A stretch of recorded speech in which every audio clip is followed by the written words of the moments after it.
Welcome, Mr. Bannon. It's a great pleasure again. So we're going to jump right in. We have a number of questions for you. The very first question, we want to talk about what we perceived as a shift on the diplomatic front against the CCP. So on February 12th, the President Trump issued an executive order directing the Secretary of State, Mike Rubio, to revamp the foreign services, to implement his foreign policy agenda. But the next day, the February 13th, we noticed that the State Department website updated its fact sheets, both for the U.S.-China relations and U.S.-Taiwan relations. And notably, on the Taiwan-U.S. relations, it removing a statement that the U.S., it's saying that the U.S. does not support Taiwan independence.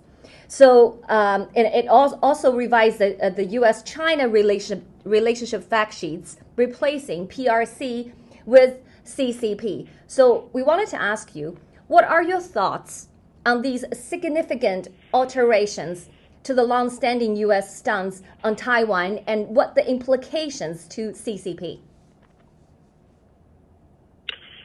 Look, I think for the day, and particularly for your audience and Lao Beijing and people associated with the new federal state, particularly our audience that is watching us and listening to us in mainland China, the most significant things, and I'll get to the details of the State Department and some of these proclamations and these official statements.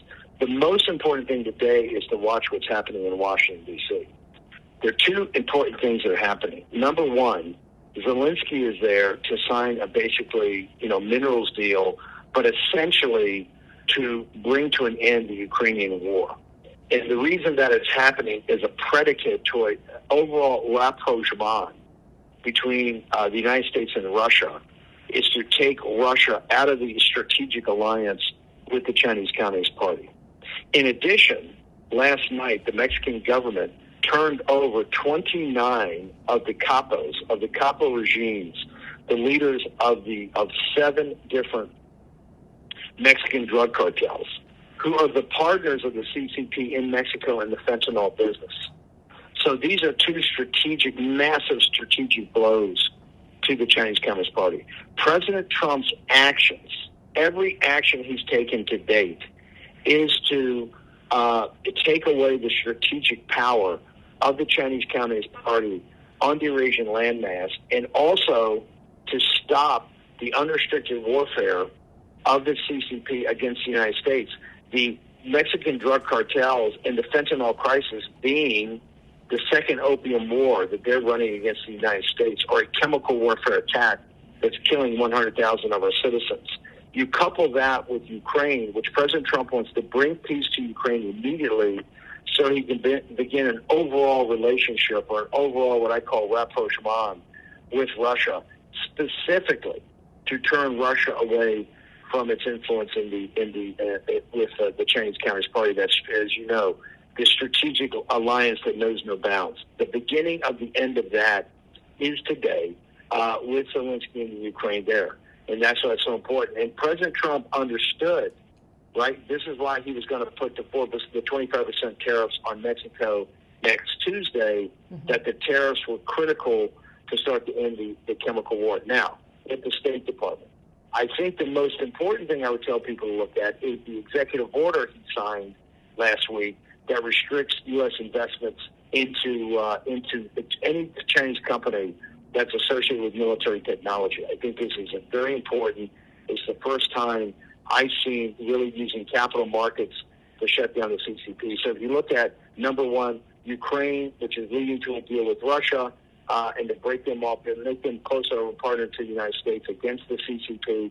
If you look at shutting down the Mexican drug cartels as the fentanyl distributor of the lethal fentanyl from the Chinese gangs and the Chinese Communist Party who control the gangs or in partnership with them.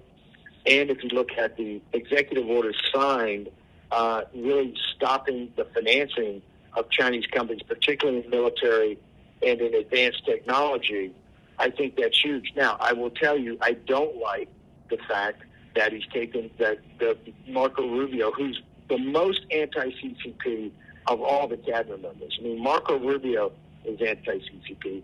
Scott Bessent, the Secretary of Treasury, is anti-CCP. Pete Hegseth, the Defense Secretary, is anti-CCP. And Michael Waltz, the National Security Advisor, is CCP. I don't like the fact that's come off, but people should understand. President Trump has been out front of this. He wants to stop the war in Ukraine. He wants to stop the war in the Middle East. And he wants to make sure that there's no military conflict around Taiwan. He's very adamant about that. Now, do I agree totally that the wording should have come off? No. But I see what President Trump's trying to do. On one hand, he's trying to make sure that there's nothing in this relationship that gets off rails that leads to a kinetic war, kinetic conflict. At the same time, there's no president in our history, including President Trump's first term, that's putting as much strategic and tactical pressure on the Chinese Communist Party as President Trump, and he's only been there for, 35 days. Sign up for free and be part of the movement. It isn't just an app. It isn't just a social media platform. It's a community. Download Get It right now.